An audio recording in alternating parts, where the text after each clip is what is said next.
Aula itu tampak sempurna, dihiasi dengan perpaduan keanggunan dan nostalgia. Foto-foto Karen dan James memenuhi setiap sudut, mulai dari momen masa muda mereka hingga potret-potret terbaru yang menunjukkan pasangan itu saat berlibur, di acara keluarga, dan dalam berbagai kegiatan komunitas. Meja-meja ditata dengan piring-piring porselen dan gelas-gelas kristal yang memantulkan cahaya lembut dari lampu gantung. Di tengah ruangan, sebuah kue besar yang dihiasi bunga-bunga putih melambangkan 30 tahun pernikahan yang dirayakan semua orang malam itu. Para tamu mengobrol dengan antusias, mengangkat gelas mereka, dan tak henti-hentinya mengungkapkan kekaguman mereka pada pasangan itu. Mereka adalah bukti nyata bahwa cinta sejati itu ada, ujar salah seorang teman Karen kepada sekelompok orang yang mendengarkan dengan saksama. James, dengan senyum ramahnya, menyapa semua orang, sementara Karen yang selalu anggun, bergerak dengan luwes di antara meja-meja, memastikan semua orang merasa nyaman. Di mata semua orang, mereka adalah contoh sempurna dari sebuah kemitraan yang kuat dan bahagia. Saat jam menunjukkan pukul 8, desas-desus menyebar di seluruh aula. James berdiri, menyesuaikan mikrofon di tangannya. Denting sendok perak pada gelas meminta keheningan, dan semua mata tertuju padanya. Senyumnya yang bijaksana seolah menyembunyikan emosi yang hanya ia pahami saat itu. Malam ini adalah malam yang istimewa. Ia memulai, suaranya mantap namun sedikit emosional. Ia menatap Karen, yang duduk di meja utama, dan melanjutkan, 30 tahun yang lalu, kita berjanji untuk menghadapi semua yang kehidupan berikan kepada kita bersama-sama. Dan disinilah kita, setelah sekian lama, merayakan tidak hanya cinta kita, tetapi juga kekuatan yang membuat kita tetap bersama. Para tamu bertepuk tangan, dan Karen tersenyum. Meskipun ada sesuatu dalam tatapan James yang memicu kegelisahan samar di dalam hatinya. James terus berbagi momen-momen lucu dan manis dari kisah mereka, mengundang tawa dan desahan haru dari para hadirin. Setiap kata terasa dipilih dengan cermat, namun Karen merasa ada sesuatu yang lain. Sebuah bayangan halus yang tersembunyi di antara baris-baris pidatonya. Meskipun kata-katanya hangat, cara James menatapnya seolah mengukur setiap gerakannya, membuat Karen merasa ada yang tidak beres. Ketika James selesai, tepuk tangan menggema di seluruh aula. Ia berterima kasih kepada semua orang dan berjalan menghampiri Karen, mengulurkan tangannya untuk membantunya berdiri. "Sekarang, mari kita berdansa," katanya dengan nada lembut, namun dengan intensitas yang hanya disadari oleh Karen. Karen setuju, membiarkan James membimbingnya ke tengah aula saat band mulai memainkan melodi yang lembut. Mereka bergerak dengan anggun, seolah-olah mereka telah berlatih untuk momen itu. James memegang Karen dengan erat, langkah mereka selaras sempurna. Musik seakan membawa para tamu kembali ke masa ketika cinta terasa sederhana dan abadi.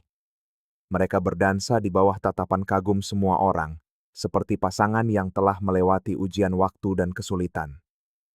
Namun, selagi kaki mereka bergerak, mata James menceritakan kisah yang berbeda.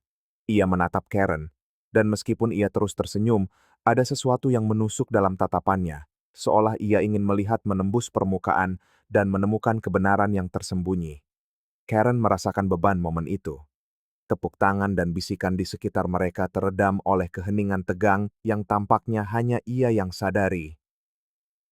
Tarian berakhir dengan putaran yang elegan, dan James menariknya kembali mendekat. Ia mencondongkan tubuhnya cukup dekat agar suaranya hanya terdengar oleh Karen. "Aku harap kau menikmati pestanya," bisiknya lembut. Namun kata-kata itu, yang tampaknya polos, terasa seperti teka-teki penuh ketegangan yang membuatnya gelisah. Ketika mereka berpisah, Karen melihat kilatan yang berbeda di mata James. Bukan kilau cinta dan perayaan yang biasa ia lihat, melainkan sesuatu yang lebih dingin, lebih penuh perhitungan. Ia berjuang untuk tetap tersenyum, tetapi perasaan bahwa sesuatu akan terjadi mengikutinya seperti bayangan yang gigih. Musik masih bergema di aula, tetapi bagi Karen, suaranya terdengar jauh, seolah teredam oleh ketegangan tak kasat mata yang hanya ia rasakan. Saat mereka kembali ke meja utama, James terus tersenyum dan melambai pada para tamu. Tetapi tangannya yang menggenggam tangan Karen sedikit lebih kencang dari biasanya, nyaris kaku. Ketika mereka duduk, Karen melihat James telah mengganti kehangatan beberapa menit yang lalu dengan tatapan dingin dan mantap, seolah ia sedang menunggu saat yang tepat untuk melakukan sesuatu yang tidak bisa ia prediksi. "Bisakah kita bicara sebentar?" katanya dengan suara rendah dan terkendali, cukup berat untuk membuat Karen ragu sebelum menjawab. Ia mengangguk sedikit, mencoba menjaga ketenangannya. James mencondongkan tubuh lebih dekat agar tidak ada orang di sekitar mereka yang bisa mendengar. "Berapa lama kau pikir bisa menyembunyikan ini dariku, Karen?" Dampak kata-kata itu menghantam Karen seperti gelombang dingin. Jantungnya berdebar kencang, dan rasa mual yang ia rasakan saat berdansa kembali dengan kekuatan penuh. Ia berkedip cepat, mencoba tetap tenang sementara pikirannya berjuang untuk mencari tahu apa yang sebenarnya James ketahui. "Apa yang kau bicarakan, James?" tanyanya, berharap suaranya terdengar percaya diri, tetapi suaranya bergetar, mengkhianatinya. James mencondongkan tubuhnya lebih dekat lagi, membawa wajahnya mendekat. Ia tampak seperti seseorang yang telah melewati malam-malam tanpa tidur. Matanya dipenuhi kelelahan dan amarah yang terpendam. "David," ucapnya, melafalkan nama itu perlahan dan nyaris berbisa. "Sudah berapa lama ini berlangsung?" Karen membeku. Nama David bergema di kepalanya, bercampur dengan musik dan gumaman di sekitar mereka. Ia tahu James tidak pernah menghadapi seseorang tanpa bukti. Ia metodis, hati-hati, dan jika ia berbicara sekarang, itu karena ia memiliki sesuatu yang kuat. "Ini tidak seperti yang kau pikirkan," ia mencoba berkata, tetapi James memotongnya dengan senyum pahit, kontras yang tajam dengan citranya di mata para tamu malam itu. "Bukan seperti yang kupikirkan?" Ia bersandar di kursinya, melipat tangannya tetapi tetap menjaga suaranya tetap rendah. "Kalau begitu jelaskan mengapa aku melihat pesan-pesan itu di ponselmu. Mengapa kau harus bertemu dengannya berkali-kali, Karen? Kau pikir aku tidak akan sadar bahwa setelah 30 tahun, aku tidak akan tahu saat ada sesuatu yang salah?" Wajah Karen terasa panas, bukan hanya karena tuduhan itu, tetapi karena ia memang telah meremehkan James. Ia mencari kata-kata yang tepat, sesuatu yang bisa mengurangi kerusakan, tetapi ia tahu apapun yang ia katakan sekarang akan terdengar seperti alasan. "James, aku tidak pernah ingin menyembunyikan apapun darimu. David, ia baru saja kehilangan istrinya, dan aku hanya mencoba membantunya. Hanya itu, aku bersumpah." James menggelengkan kepalanya perlahan, seolah mencoba mencerna kata-katanya. "Membantunya? Itukah yang kau lakukan, Karen? Karena bagiku, itu terlihat seperti sesuatu yang lain. Itu terlihat seperti pengkhianatan." Kata itu mendarat seperti pukulan terakhir, berat dan penuh luka. Karen merasakan air mata menggenang di matanya, tetapi ia menolak untuk membiarkannya jatuh di sini, di depan semua orang. Ia meraih lengan James, mencoba mengembalikan sedikit kemanusiaan pada momen itu. "James, kumohon, jangan di sini, jangan seperti ini." Tapi James dengan lembut melepaskan diri, ekspresinya semakin mengeras. "Kau mau aku tetap diam?" tanyanya. "Setelah semua ini, mungkin itu yang selalu kau inginkan, bukan? Agar aku tetap buta, diam, sementara kau melakukan apapun yang kau mau." Karen melihat sekeliling. Meskipun mereka berbicara dengan lembut, beberapa orang mulai menyadari ada yang tidak beres. Senyum paksa yang ia kenakan mulai retak. "Tidak seperti itu, James. Tidak pernah." Suaranya adalah campuran permohonan dan keputusasaan. James menatapnya selama beberapa detik yang panjang, lalu berdiri dengan tiba-tiba. "Ini belum selesai, Karen," katanya sebelum berjalan menjauh dari meja dan menghilang ke dalam kerumunan. Ia tetap di sana, duduk, tangannya gemetar, merasakan tatapan penasaran yang tertuju padanya Saat ia mencoba memahami bagaimana malam yang seharusnya merayakan 30 tahun pernikahan telah berubah menjadi mimpi buruk yang sunyi. Karen tetap duduk, lumpuh, saat obrolan di aula semakin ramai di sekelilingnya. Beberapa orang berbisik, melirik diam-diam, tetapi ia merasa seolah semua orang terfokus padanya, menunggu konfirmasi atas kecurigaan yang terbentuk di benak mereka. Jari-jarinya gemetar di atas serbet di pangkuannya, dan jantungnya berdebar begitu kencang hingga ia takut ada yang bisa mendengarnya. Ia mencoba menenangkan diri. Mengambil napas dalam-dalam, ia berdiri perlahan dan memaksakan senyum saat berjalan di sekitar aula, menanggapi sapaan dari kenalan seolah-olah tidak ada yang terjadi. Setiap langkah diperhitungkan, setiap kata disengaja.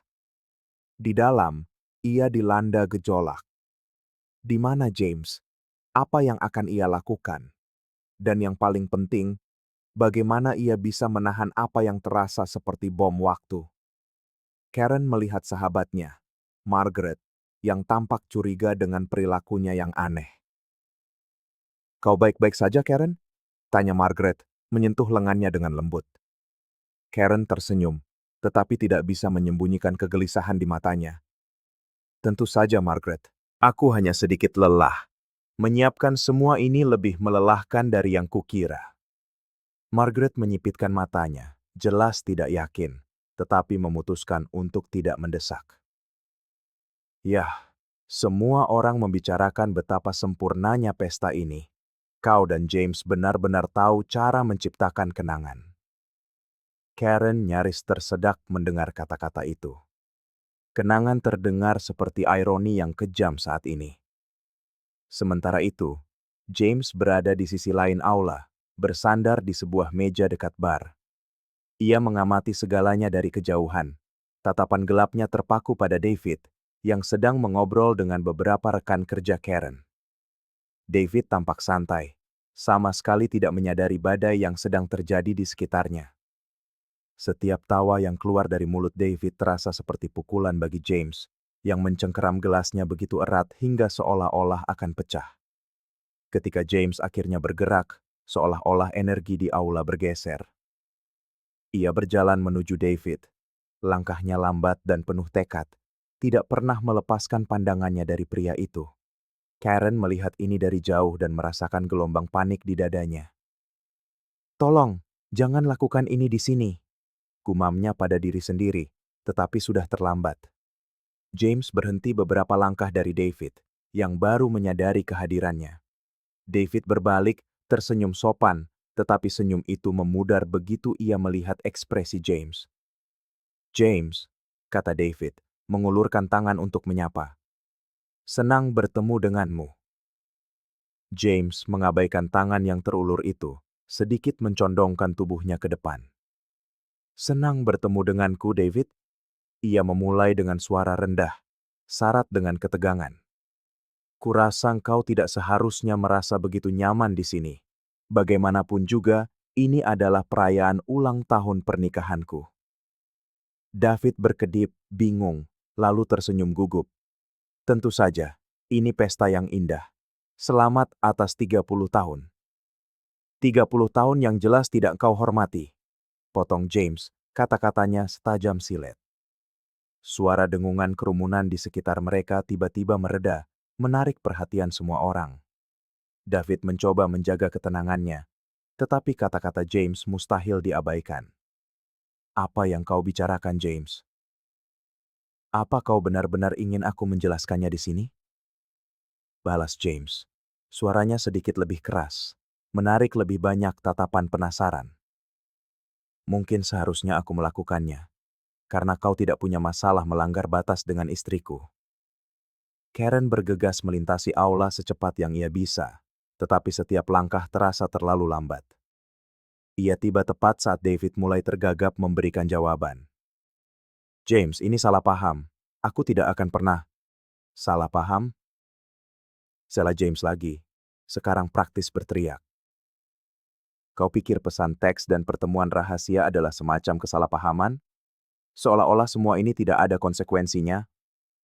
Karen meletakkan tangannya di lengan James, mencoba menenangkannya. Tolong, jangan di sini. Jangan seperti ini. Tapi James mengabaikannya sepenuhnya, masih fokus pada David. Kau menghancurkan kepercayaanku, David. Dan kau, Karen. Ia berbalik ke arahnya, dan seluruh ruangan seakan menahan napas serentak. Kau menghancurkan semua yang telah kita bangun. Karen mencoba berbicara, tetapi tidak ada kata yang keluar. Rasa malu dan bersalah menguasainya, dan yang bisa ia lakukan hanyalah menatap James dan David sementara ketegangan di sekitar mereka mencapai titik didih. Tiba-tiba, James melangkah mundur, melemparkan serbet yang dipegangnya ke atas meja. Pesta ini sudah berakhir bagiku. Kuharap kalian berdua menikmati sisa malam ini, karena kalian tampaknya begitu dekat. Tanpa menunggu jawaban, ia berbalik dan meninggalkan aula. Meninggalkan Karen dan David membeku di bawah tatapan menghakimi semua orang. Keheningan yang menyusul terasa nyaris sama memekakannya dengan ledakan amarah James. Karen merasakan beratnya tatapan semua orang padanya, tetapi yang paling menyakitkan adalah kekosongan yang ditinggalkan James saat ia pergi, membawa serta kepastian bahwa sesuatu telah hilang secara permanen malam itu. Aula tetap dalam keheningan yang tidak nyaman. Para tamu saling bertukar pandang canggung dan mencoba bertingkah seolah-olah mereka tidak baru saja menyaksikan ledakan amarah James. Namun, Karen merasa benar-benar sendirian, bahkan ketika dikelilingi oleh puluhan orang. Matanya terpaku pada pintu tempat James menghilang. Ketiadaannya terasa seperti luka tak kasat mata di udara. David mencoba mengatakan sesuatu, tetapi Karen mengangkat tangan, meminta keheningan. Ia tahu apapun yang dikatakannya hanya akan memperburuk keadaan saat ini. Pikirannya adalah badai dari pikiran dan emosi yang saling bertentangan. Malu, marah, sedih. Ia merasakan penghakiman dalam setiap tatapan, bahkan dari mereka yang menghindari menatapnya secara langsung. Bagi mereka, kesempurnaan pasangan yang mereka kagumi telah hancur dalam hitungan detik, seperti gelas yang jatuh dan pecah berkeping-keping. Mengambil napas dalam-dalam, Karen membuat keputusan impulsif. Ia butuh jawaban. Tanpa mengkhawatirkan konsekuensinya, ia meninggalkan aula, mengabaikan pertanyaan khawatir dari teman dan keluarga. Udara malam yang dingin terasa seperti tamparan di wajahnya, tetapi ia terus berjalan. Langkah cepatnya membawanya ke tempat parkir, di mana ia menemukan James di samping mobil. Tangannya bertumpu pada atap seolah mencoba menahan beban emosinya. James, suara Karen memecah keheningan malam. Ia berbalik perlahan, wajahnya hanya diterangi oleh cahaya kuning lampu parkir. Ada rasa sakit di matanya, tetapi juga sesuatu yang lain, campuran kemarahan dan kekecewaan yang belum pernah ia lihat sebelumnya. Karen, kenapa kau di sini? Tanyanya, suaranya pelan tapi tegas. Bukankah kerusakan yang kau buat sudah cukup? Kata-katanya menghantamnya dengan keras, tetapi ia tidak mundur. Sebaliknya, ia mengambil beberapa langkah lagi, menjaga jarak yang cukup di antara mereka, tetapi cukup dekat untuk menatap matanya. Aku tidak akan lari dari ini, James. Tidak sekarang. Kau menuduhku melakukan hal-hal yang mengerikan, tetapi engkau tidak mengerti semua yang terjadi. James tertawa getir. Aku tidak mengerti? Karen, aku melihat pesan-pesannya. Aku mendengar rumornya. Dan malam ini, di ruangan itu, melihatmu dan dia, semuanya menjadi masuk akal. Karen memejamkan mata sejenak, mencoba menemukan kata-kata yang tepat. Aku tidak pernah ingin menyakitimu. Tidak pernah. Apa yang terjadi dengan David adalah, itu sebuah kesalahan ya. Tapi tidak seperti yang kau pikirkan. Aku mencoba membantu seorang pria yang kehilangan segalanya. Dia hancur dan aku terlibat lebih dari yang seharusnya. Tapi itu tidak pernah berarti aku berhenti mencintaimu. James menggelengkan kepalanya, seolah mencoba menepis kata-katanya. Membantunya? Begitukah kau menyebutnya? Karen, jika hanya itu, kau pasti akan memberitahuku. Tapi kau merahasiakannya selama berbulan-bulan. Kau berbohong, dan sekarang kau ingin aku percaya semuanya tidak bersalah? Ia melangkah maju, air mata mengancam akan jatuh. Aku takut, James. Takut dengan reaksimu. Dan ya, aku melakukan kesalahan. Tapi aku tidak pernah melewati batas yang kau pikirkan. Tidak pernah. James menatapnya dalam diam untuk waktu yang lama, seolah mencoba memutuskan apakah ia mempercayainya. Akhirnya ia menghela napas dan membuang muka. Kau tahu apa yang paling menyakitkan, Karen? Bukan hanya apa yang kau lakukan, tapi apa artinya ini bagi kita. 30 tahun, dan kau tidak cukup mempercayaiku untuk jujur.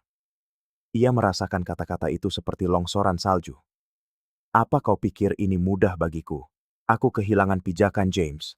Aku mencoba menjadi segalanya untuk semua orang, dan dalam prosesnya, aku kehilangan apa yang benar-benar penting. Dan sekarang? Tanyanya, menatap matanya lagi. Apa yang tersisa, Karen? Karena bagiku, semua ini terasa seperti kebohongan. Ia melangkah lebih dekat, berhenti hanya beberapa senti darinya. Apapun yang kita putuskan untuk diselamatkan, itulah yang tersisa. Aku tahu aku merusak kepercayaan kita, tapi aku juga tahu aku tidak ingin kehilanganmu. Aku tidak ingin semua yang kita bangun hancur karena satu kesalahan. Tapi aku perlu tahu apakah kau masih mau mencoba. James menarik napas panjang, menatap Karen seolah mencoba melihat melampaui apa yang ada di depannya. Aku tidak tahu, Karen. Aku butuh waktu. Aku butuh ruang. Karena saat ini yang kulihat hanyalah wanita yang menghancurkanku di hari yang seharusnya menjadi hari paling bahagia dalam hidup kita. Ia masuk ke mobil, menutup pintu dengan lembut tanpa membantingnya. Karen tetap di sana di tempat parkir yang kosong, menyaksikan lampu belakang mobil memudar di kejauhan. Pesta masih berlangsung, tetapi baginya, malam itu telah berakhir secara permanen. Karen tetap di sana selama beberapa menit. Angin malam yang dingin menyapu wajahnya, keheningan yang menghancurkan mencerminkan kebingungannya sendiri. Setiap detik yang berlalu, ia merasakan beban pilihannya semakin berat, menekan dirinya seperti dunia yang runtuh di sekelilingnya. James telah pergi, meninggalkan kekosongan yang nyaris nyata, dan sekarang, sendirian. Karen menyadari bahwa kesendirian jauh lebih menghancurkan daripada penghakiman dari luar. Akhirnya ia memutuskan untuk kembali ke dalam, meskipun itu berarti menghadapi tatapan penasaran dan komentar berbisik. Berjalan melalui ruangan yang dipenuhi percakapan yang diredam, terasa seperti berjalan melalui ruang sidang yang sunyi. Beberapa orang memalingkan muka, tidak ingin terlihat jelas, sementara yang lain tidak repot-repot menyembunyikannya. Karen tahu, ia berada di pusat setiap percakapan. David berdiri di sudut aula, tampak sangat tidak nyaman. Ia mencoba terlihat sibuk berbicara dengan sekelompok kecil orang. Tetapi postur kakunya dan cara ia melirik Karen menunjukkan kecemasannya. Ketika Karen memperhatikannya, sesuatu di dalam dirinya bergejolak. Itu adalah kemarahan. Mungkin bukan hanya padanya, tetapi juga pada dirinya sendiri, karena membiarkan situasi menjadi tidak terkendali. Ia berjalan ke arahnya dengan langkah tegas, mengabaikan tatapan orang lain. Begitu ia mendekat, beberapa orang di sekitar David mundur, merasakan ini bukan percakapan yang pantas mereka dengar. David, ia memulai, suaranya rendah tapi penuh tekad. David berbalik, dan ekspresinya melembut, seolah ia lega Karen ada di sana. Karen, aku sangat menyesal. Aku tidak pernah menginginkan ini. Ia mengangkat tangannya, memotongnya. Tidak, jangan lakukan ini di sini. Ini bukan tentangmu, David. Tidak pernah. Ini tentang diriku, tentang pilihan yang kubuat dan konsekuensi yang ditimbulkannya. Aku mengambil peran yang bukan milikku, dan sekarang aku membayarnya. David mengerutkan kening, tampak bingung. Aku tidak mengerti. Kau membantuku. Kau adalah satu-satunya orang yang peduli padaku saat aku sangat membutuhkannya. Dan itulah masalahnya. Jawabnya, suaranya sedikit bergetar. Aku peduli lebih dari yang seharusnya. Bukan karena kau salah membutuhkan bantuan, tetapi karena aku mengabaikan apa yang paling penting bagiku. Aku menggunakan rasa sakitmu sebagai alasan untuk lari dari masalahku sendiri. Dan sekarang aku telah kehilangan sesuatu yang mungkin tidak akan pernah kudapatkan kembali. David sepertinya ingin menjawab, tetapi tidak ada kata yang keluar. Ia tahu apapun yang dikatakannya mungkin hanya akan memperburuk situasi. Karen tidak menunggu.